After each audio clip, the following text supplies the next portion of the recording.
Pa-Express, January 19, sa Court 6 ng Melbourne Park, isang makasaysayang eksena ang nasaksihan ng tennis world nang mag-debut sa Australian Open main draw si Alex Ayala, 20 years old na Pinay star at world number 49.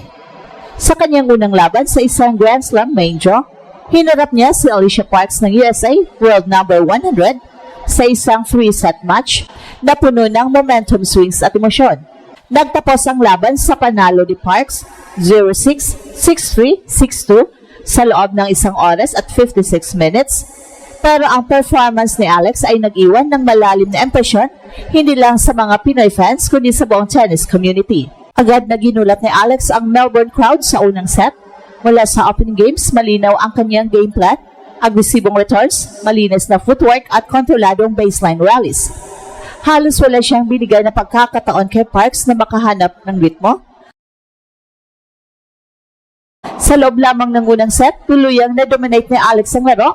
Nagtala siya ng 6-0 bagel, isang bihirang eksena para sa isang slam debutant laban sa isang veteranang may malakas na serve. Ang kombinasyon ng elite returns, consistent ground strokes at maayos na net play ay naging susi sa mabilis na pagkapanalo sa set. Ang crowd sa Court 6 ay mabilis na nakuha ang momentum ng laban. Malakas ang suporta para kay Alex, lalo na mula sa Pinoy diaspora na dumagsa sa venue.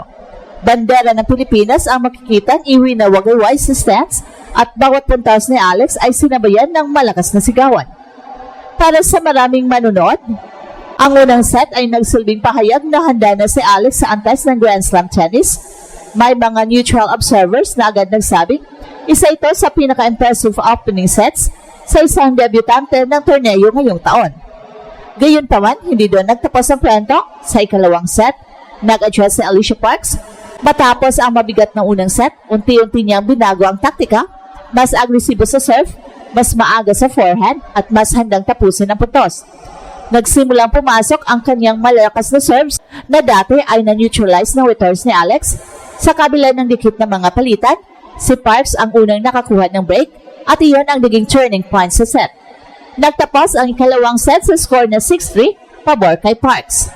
At sa ikatlong set, parehong manlalaro ay nagpakita ng determinasyon, pero mas naging consistent si Parks sa mahalagang sandali. Habang patuloy na lumalaban si Alex sa bawat rally, mas dumarami ang pressure na kanyang hinarap mula sa power game ng Amerikanang kalaban. Ang malalakas na serve at agresibong forehands ni Parks ay unti-unting nagdikta ng takbo ng laro. Sa kabila ng malakas na suporta ng crowd para kay Alex, nagawa ni Parks na manatiling kalmado at tinapos ang laban sa score na 6-2 sa decider. Sa kabuuan ng laban, makikita ang malinaw na constant ng estilo ng dalawang manlalaro. Si Alex ay umaasa sa position, consistency at rally control, habang si Parks naman ay napakita ng raw power at serve dominance. Sa unang set, malinaw na napunta kay Alex, pero sa paglipas ng laban, nagawang i-adjust ni Parks at gamitin ang kanyang lakas upang baligtarin ang resulta. Para sa maraming analyst, ito ang klasikong halimbawa ng unpredictability ng Grand Slam tennis, lalo na sa unang round. Bagamat natapos sa pagkatalo, ang debut ni Alex, hindi may kakaila ang positibong epekto nito sa kanyang reputasyon. Ang kanyang composure sa unang set, pati na rin sa kanyang kakayahan makipagsabayan sa isang power hitter sa loob ng halos 2 oras, ay nagpatunay na kaya niya makipagkompetensya sa pinakamataas na antas.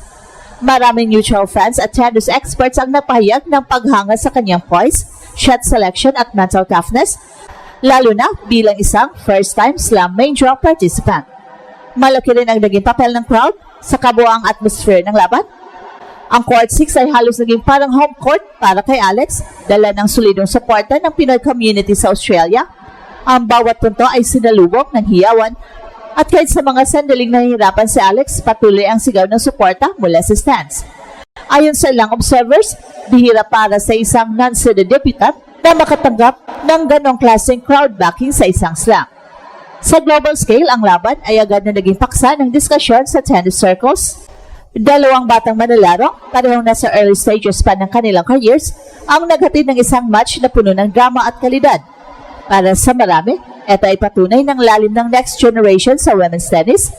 Ang performance ni Alex, lalo na sa kanyang dominanting unang set, ay nagbigay ng malinaw na signal na isa siyang pangalan na dapat bantayan sa mga susunod na taon. Para sa Pilipinas, ang debut na ito ay may mas malalim na kahulugan. Matagal nang inantay ng bansa ang isang manlalaro na makakapasok at makakagawa ng ingay sa main draw ng isang Grand Slam sa modernong era. Sa kabila ng pagkatalo, ay panakita ni Alex na kaya niyang maglaro sa antas sa pinakamahuhusay at ang kanyang performance ay nagbigay ng panibagong inspirasyon sa mga batang atleta ng bansa. Mula sa junior titles hanggang sa top 50 ranking, ang kanyang paglalakbay ay patuloy na sinusubaybayan hindi lang ng mga local fans kundi pati ng international audience. Sa usapin ng susunod na hakbang, inaabangan ng marami kung paano makaka-bounce back si Alex sa natitirang bahagi ng season, kabilang ang kanyang posibleng kampanya sa doubles at ang mga susunod na WTA tournaments. Ang karanasang ito sa Australian Open ay inaasang magsisilbing mahalagang pundasyon para sa kanyang development bilang isang Grand Slam level competitor. Bagamat ang scoreline ay pabor kay Alicia Parks, ang kwento ng laban ay hindi lamang tungkol sa panalo at talo. Ito ay tungkol sa isang debut na nagpakita ng potensyal, tapang at kakayahang makipagsabayan sa pinakamalagay ang tablado ng tennis. Para kay Alex, ang Australian Open 2026 ay maring simula pa lamang ng mas mahaba at mas makabuluhang kabanata ng kanyang career.